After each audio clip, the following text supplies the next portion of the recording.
The Ferrari SF21 is not quite as it appears. The SF21 is not actually a new Formula One car. This is actually a very heavily modified Ferrari SF1000, last year's 2020 car. That's due to the emergency regulations that limited teams on what they could update on a car. However, when I say it's very heavily modified, I really do mean it. And so somewhere you can see that really clearly on the car is around the roll hoop. The roll hoop's quite often sort of a bit of a DNA marker on every single car design, but the SF21 has these notable little ears on the side of the roll hoop which weren't present on the SF1000. Those are cooling ducts to feed a new cooler that's been located in the centre of the car. This is a pretty major change, even though it looks quite minor, because it means Ferrari have relocated the cooling system, parts of it anyway, into the centre of the car, raising the centre of gravity but allowing them to redevelop and rework the side pods.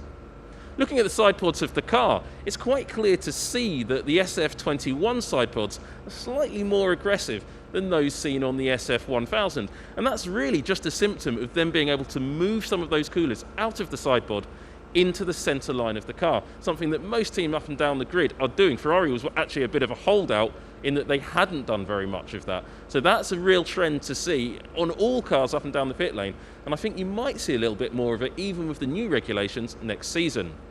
Like every team in the pit lane, Ferrari has been making a huge amount of iterations to its rear floor. There's that 100mm zone above the floor where teams can pretty much put in as many aerodynamic elements as they want. And Ferrari have tried all sorts of different bits and bobs in that area to try to get that rear floor working as best possible and stop that tyre squirt going into the diffuser. They've bought many different versions of that at each race, and they're still trialling different solutions. That will stop at some point this season when they finally get happy with it, or they give up and move on to next year's car development. But with Ferrari's poor form in last year's World Championship, that does give them quite a high wind tunnel allowance compared to all of their front of the pack rivals, and that could be a little bit of a secret weapon for the Italian team. Ferrari opted to spend its 2 upgrade tokens at the rear of the car. They've introduced a new transmission casing for the SF21 compared to the SF1000. Actually, the SF1000 gearbox is still on the grid in 2021. It's used by both Haas and Alfa Romeo. But the new Ferrari gearbox on the works car is a lot narrower than the original version, and that's for aerodynamic reasons more than anything else. Just allows the rear to be a little bit tighter. But that also means the rear suspension layout of the car has been completely redone, mainly for aerodynamic reasons. So the rear suspension legs on the SF21 are quite significantly different to the SF1000. But the suspension changes at the back of the car don't just stop there. Ferrari have changed the complete layout of the rear suspension. Now, normally that would cost 2 tokens as well, but they've already spent their tokens. What Ferrari have done is they've taken all of the SF1000's rear suspension parts and rearranged them in a different order within that gearbox casing. That has seemingly allowed them to get a slightly different performance characteristic from those rear suspension parts and the way they move around over bumps and as the car loads up under downforce, high speed, and also as the car pitches and yaws around. That has seemingly worked, and it's quite a clever way around the token regulations. No new components, but all of the same components in a different order. A smart bit of engineering, I'd say. One thing you do notice when you compare the SF21 to the SF1000 is that the nose of the car looks quite different when you compare the two. And everybody thought when they first saw the car, well, Ferrari's obviously spent its tokens on a new nose. Well, no, they haven't.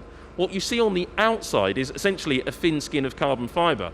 The nose structure on the inside is identical between the SF21 and the SF1000. So it's just the fairing, the bodywork around the actual nose structure that's been changed, and that also doesn't incur any token spend. So Ferrari really working that front-end aerodynamic package. And you can see that with those little, almost horns that stick out from the nose section of the car. Quite an extreme solution. We've seen Alfa Romeo trying something similar going back over the years, but Ferrari have tried the most extreme solution yet, and it's, I think, quite pretty. One of the other big changes at the front of the SF21 compared to the SF1000 are the front brake ducts. Ferrari's gone a completely different direction with its front brake ducts, going from that curved version that we saw all the way through last season, which Haas controversially also used to a slightly more boxy form. That's nothing to do with actually cooling the brakes any better or worse. That's all to do with the aerodynamics around the front wheel, over the barge boards, and then of course back to that super important rear floor section. The front end aerodynamics are super important on every single car on the grid, and that's why Ferrari's been experimenting with different cape designs underneath the nose of the car.